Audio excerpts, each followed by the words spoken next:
Quiero aprender a escucharte. Quiero saber qué es amarte. De tu verdad yo saciarme. Enamórame de ti. Tiempo de discípulo, un espacio para que escuches la voz de Jesús. Quiero aprender La voz de Jesús. que tu presencia me inunde. Haz de mí uno de nuevo. Cámbiame, renuévame.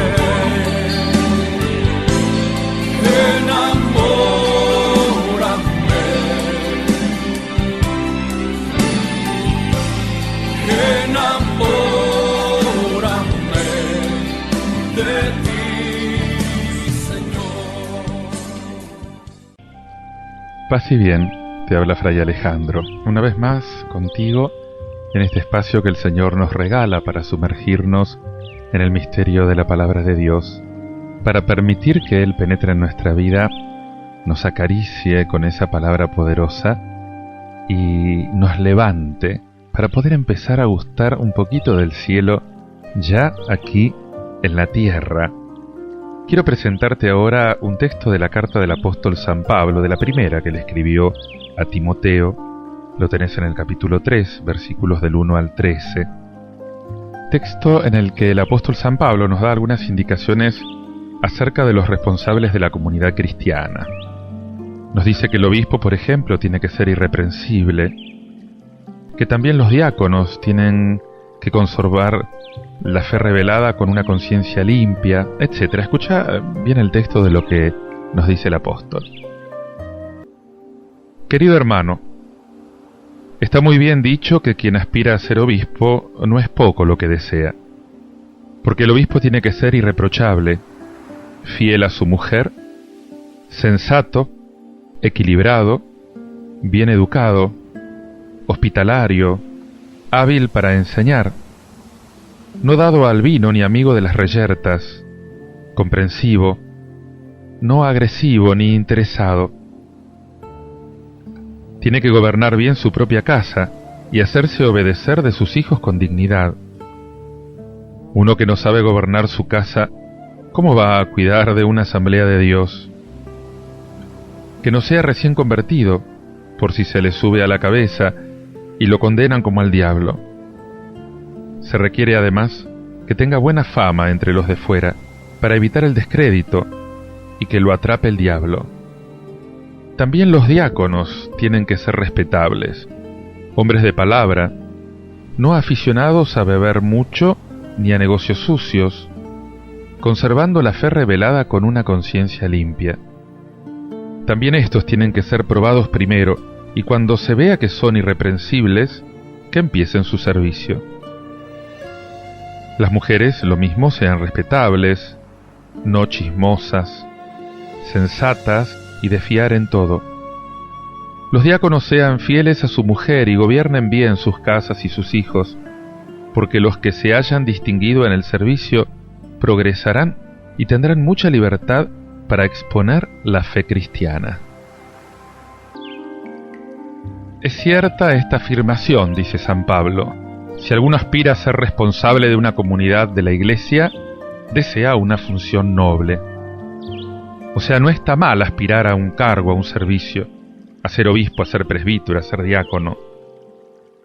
La palabra que acá traducimos por responsable de una comunidad de la Iglesia es el término griego episcopo, del que se deriva el término obispo. Propiamente hablando, no se trata del cargo episcopal tal como existe hoy, es bastante distinto, sino más bien se trata de la función del responsable, del presidente de la comunidad cristiana local. En todo caso, está claro que las comunidades están organizadas según una cierta jerarquía, no es un grupo caótico, anárquico. Ningún grupo humano es estable sin un mínimo de estructuras, esto lo sabemos todos. Y San Pablo dice que es una función noble, esa función de animar a la comunidad cristiana. Y por eso esta es una ocasión importante para orar por las vocaciones, para que sean muchos los hombres que acepten y que deseen esta función. La comunidad necesita dirigencia, la comunidad necesita líderes que puedan guiar a otros hacia el encuentro con el Señor. Y esos líderes necesitan ser de una calidad humana, de una calidad cristiana, de una calidad de fe también especial. Y esto es lo que está proponiendo San Pablo. Un responsable de una comunidad tiene que ser irreprochable. Casado una sola vez, tiene que ser un hombre comedido, sensato, reflexivo, hospitalario. Fíjate que son todas cualidades simplemente humanas, bastante comunes, aunque no tanto. No es necesario estar dotado extraordinariamente para poder dirigir una comunidad. Ante todo, lo que cuenta, fíjate qué interesante, es ser una persona equilibrada, una persona ponderada, podríamos decir madura afectivamente, un hombre que tenga sentido común, que sea capaz de relacionarse. Podemos orar en este momento por los responsables de la comunidad. Pensá quiénes son los responsables de tu comunidad y hacé una oración en este momento por ellos. Además tiene que ser capaz de enseñar. O sea que además de ser un animador de la liturgia,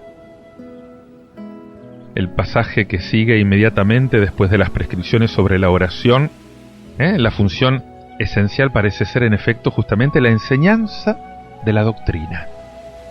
Tener la doctrina cierta acerca del Señor. Y enseguida comienzan lo que podríamos llamar las prescripciones morales. No tiene que ser bebedor, ni violento, sino que tiene que ser sereno, pacífico, desinteresado. Otra vez aparecen estas virtudes sencillas que hacen agradables las relaciones. Nunca se pone el acento sobre la autoridad, nunca se pone el acento sobre el poder. El acento se pone siempre, fíjate, sobre la bondad y sobre la paciencia. Todo un ideal humano. Un ideal valedero para todos los que tienen responsabilidades familiares, para todos los que tienen responsabilidades profesionales, los que tienen responsabilidades cívicas. Porque la prueba es que un hombre que es capaz de gobernar bien la propia casa, que sabe mantener a sus hijos obedientes, respetuosos, va a poder hacerlo con la iglesia. Un hombre que no sabe gobernar su propia casa ni a sus hijos, ¿cómo va a poder encargarse de la iglesia de Dios? ¿Cómo va a poder encargarse de la comunidad?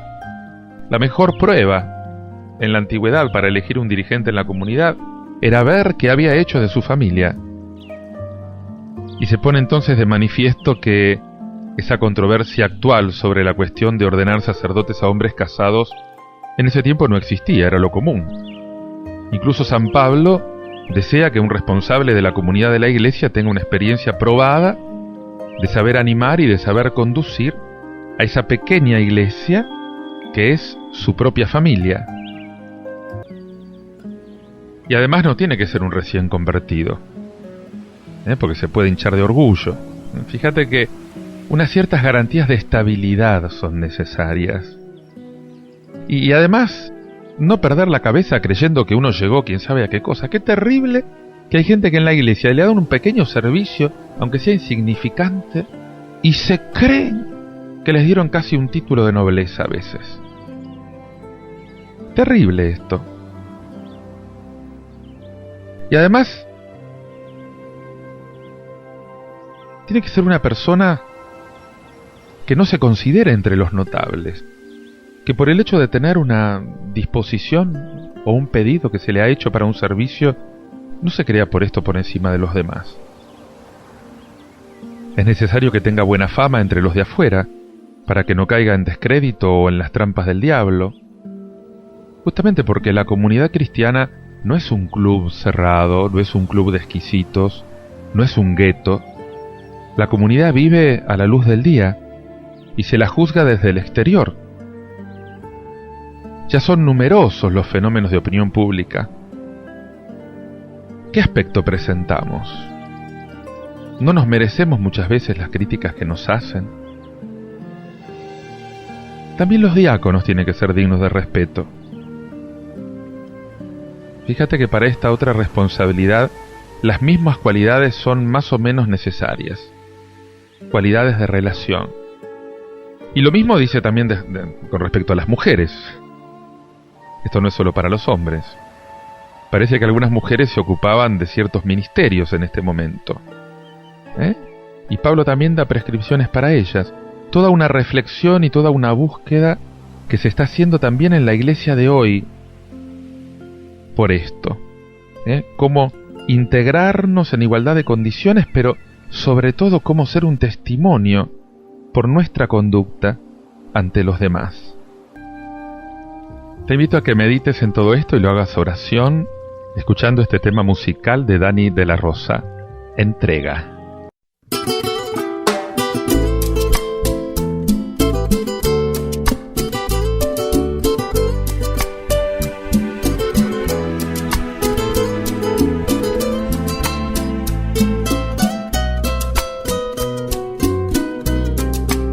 Se rompió la armonía de una noche profunda. Las estrellas del cielo se quedaron mudas. El cielo irrumpe en llanto al junto de la luna y se ocultan en nieblas de densa noche oscura. El viento guarda silencio, suspende su silbido, anuncia con triste voz, murió el lirio de los lirios. Un pueblo disperso llora como río sin contención al verse sin la hermosura de la rosa de Sharon. Oh, mi rey, grande fue tu sacrificio, que entregándote a ti mismo me dieras la redención. Y no habrá nada que me ate o que me impida que te entregue a ti mi vida y todito el corazón.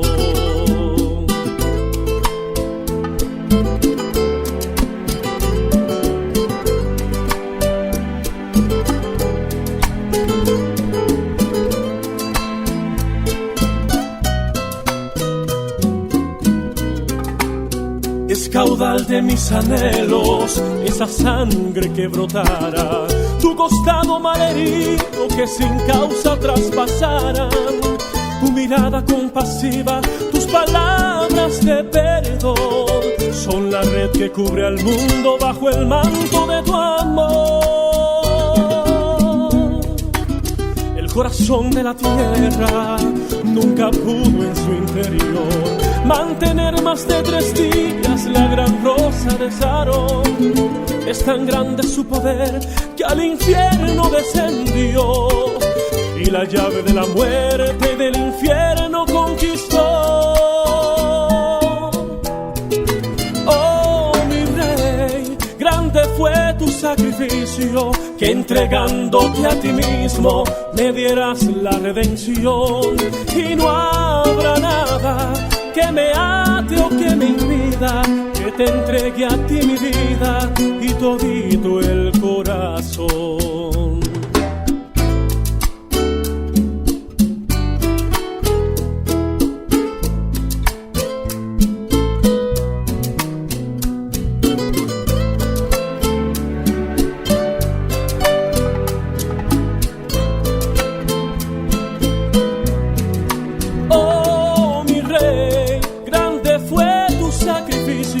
Entregándote a ti mismo me dieras la redención. Y no habrá nada que me ate o que me impida que te entregue a ti mi vida y todito el corazón. Oh, mi rey, grande fue tu sacrificio, sacrificio, que entregándote a ti mismo me dieras la redención. Y no habrá nada que me ate o que me impida que te entregue a ti mi vida. Y todito el corazón.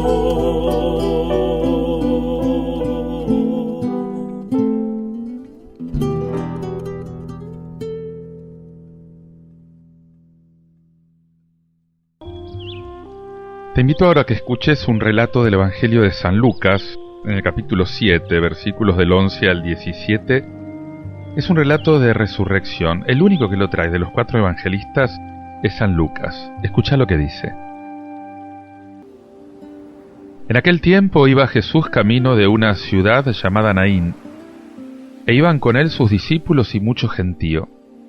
Cuando estaba cerca de la ciudad, resultó que sacaban a enterrar a un muerto, hijo único de su madre, que era viuda, y un gentío considerable de la ciudad la acompañaba. Al verla, el Señor le dio lástima y le dijo: «No llores». Se acercó al ataúd, lo tocó, los que lo llevaban se pararon y dijo: «Muchacho, a ti te lo digo, levántate». El muerto se incorporó y empezó a hablar, y Jesús se lo entregó a su madre. Todos, sobrecogidos, daban gloria a Dios diciendo: «Un gran profeta ha surgido entre nosotros. Dios ha visitado a su pueblo». La noticia del hecho se divulgó por toda la comarca y por Judea entera. Jesús se dirige a una ciudad llamada Naín. Y cuando se acerca a la entrada de la ciudad, resulta que sacaban a enterrar a un muerto, que era el hijo único de una madre que era viuda. Esa mujer se queda en el total desamparo, como te podrás imaginar. Un gentío considerable está acompañando a esa mujer. Tanto su marido como su hijo habían tenido una muerte prematura.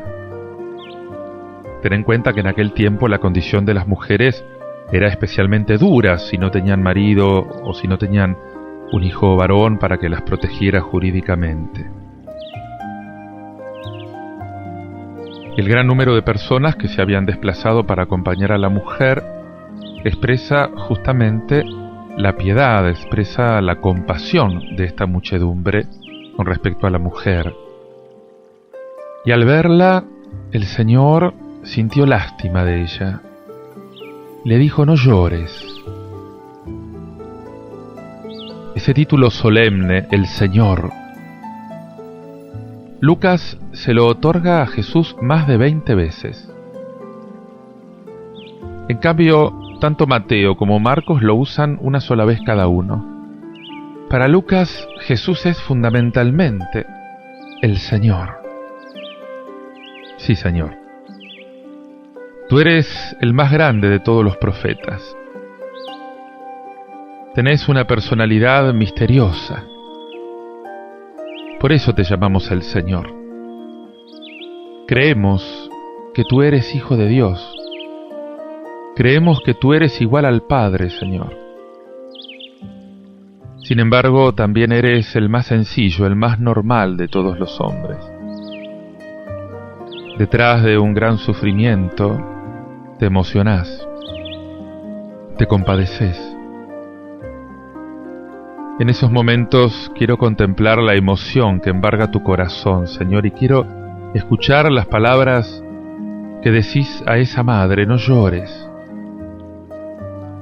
Delante de todos los muertos de la tierra, tenés siempre los mismos sentimientos, y tu intención es siempre la misma: querés resucitarlos a todos, Señor. Querés suprimir todas las lágrimas, porque tu opción es la vida, porque eres el Dios de los vivos, no el Dios de los muertos.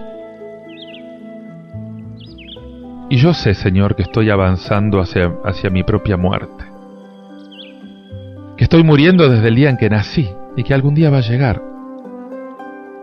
Pero yo creo en tu promesa, Señor. Yo creo que mi muerte no será el último acto, que será el penúltimo. Y antes de acusar a Dios, como tantas veces se oye, Si existiera Dios, no tendríamos todas estas desgracias.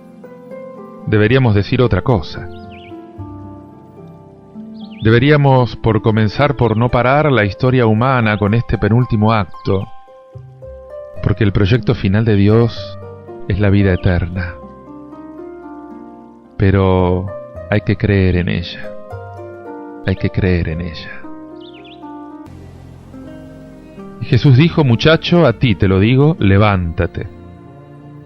Entonces el muerto se incorporó, se sentó y se puso a hablar. Es muy importante caer en la cuenta de que este tipo de resurrección, por muy notable que sea como signo, no nos muestra más que una pequeña parte de las posibilidades de Jesús, de las posibilidades de su mensaje real sobre la resurrección.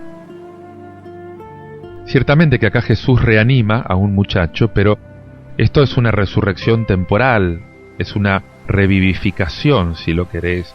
Ese muchacho se iba a volver a morir en algún otro momento. En cambio, Jesús, por su propia resurrección, nos revela otro tipo de vida resucitada. Una vida que ya nunca más estará sometida a la muerte. Un modo de vida completamente nuevo, que sobrepasa todos los marcos humanos. Todos mis amigos, todos mis parientes, todos los que he contemplado en su lecho de muerte, con sus labios cerrados, con el pecho inmóvil, todos van a revivir a esa vida definitiva. Yo creo en la resurrección de la carne y creo en la vida eterna. Sí, Señor, creo. Y Jesús se lo entregó a su madre. No sé si Jesús estaría pensando también en la suya.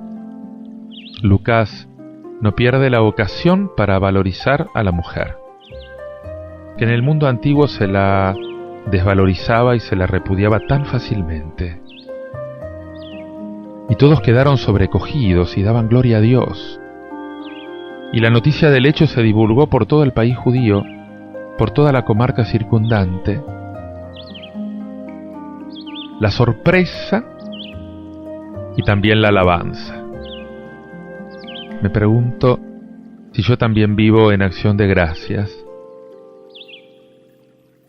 La Eucaristía es una acción de gracias por la vida resucitada de Cristo.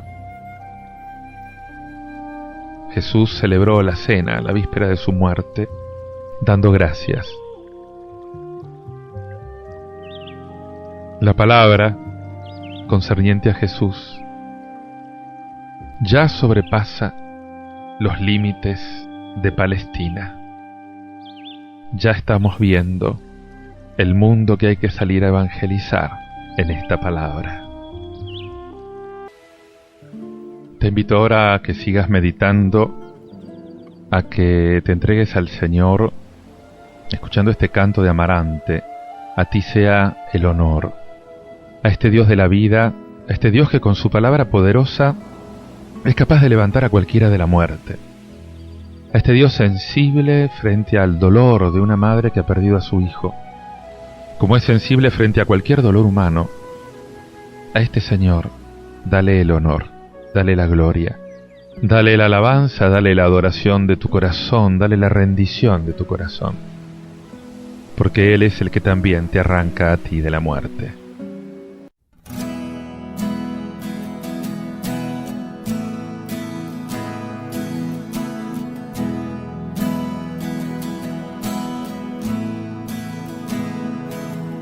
A ti sea el honor, a ti sea la honra, gloria por siempre daré. Como la mujer ofreciendo su perfume, así quiero yo, Señor, derramarme ante ti. Como tú, Señor, no hay otro. Tu poder, amor y gracia, ¿quién lo puede igualar? Como tú, Señor, no hay otro.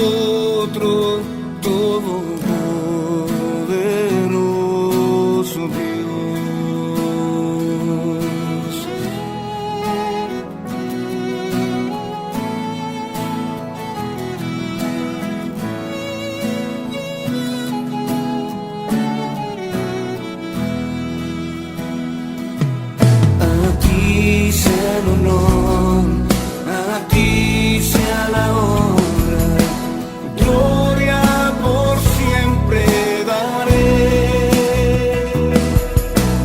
como la mujer ofreciendo su perfume, así quiero yo, Señor, derramarme ante ti. Como tú, Señor, no hay otro, tu poder, amor y gracia, ¿quién lo puede igualar? Como tú, Señor, no hay otro, todopoderoso Dios. Como tú, Señor, no hay otro, tu poder, amor y gracia, ¿quién lo puede igualar?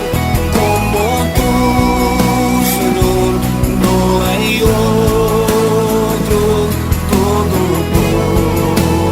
todopoderoso Dios.